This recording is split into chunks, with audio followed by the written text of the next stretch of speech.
by Longfellow.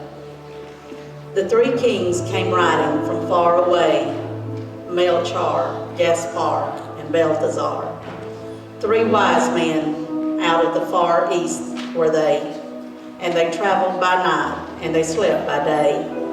For their guide was a beautiful, wonderful star. The star was so beautiful, large and clear, that all the other stars of the sky became as a white mist in the atmosphere. And by this they knew that the coming was near of the prince foretold in the prophecy. 3 caskets they bore on their saddle bows, 3 caskets of gold with golden keys. Their robes were of crimson silk with rows of bells and pomegranates and furbelows. Their turbans like blossoming almond trees. And so the 3 kings rode into the west, through the dusk of the night, over hill and dale.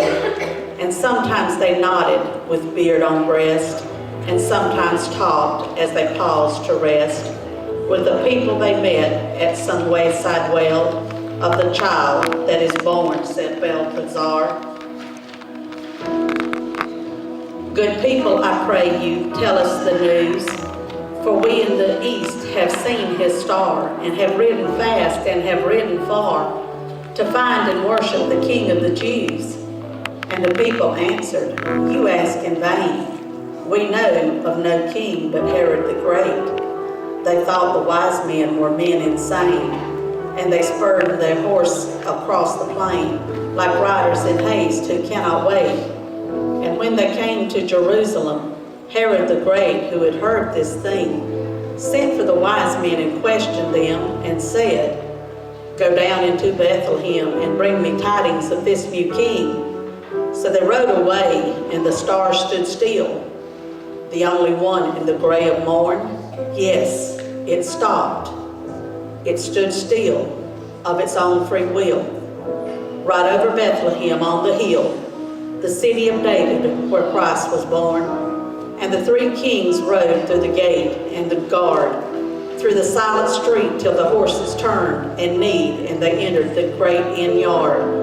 But the windows were closed and the doors were barred, and only a light in the stable burned, and cradled there in the scented hay, in the air made sweet by the breath of kine, the little child in the manger lay, the child that would be king one day, of a kingdom not human but divine. His mother, Mary of Nazareth, sat watching beside his place of rest, watching the even flow of his breast. For the joy of life and the terror of death were mingled together in her breast. They laid their offering at his feet.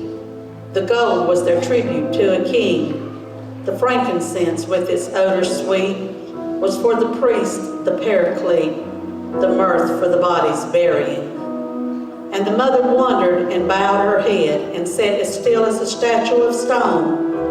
Her heart was troubled yet comforted, remembering what the angel had said of an endless reign and of David's throne. When the kings rode away out of the city gate with a clatter of hooves in a proud array, but they went not back to Herod the Great, for they knew his malice and feared his hate, and they returned to their homes by another way.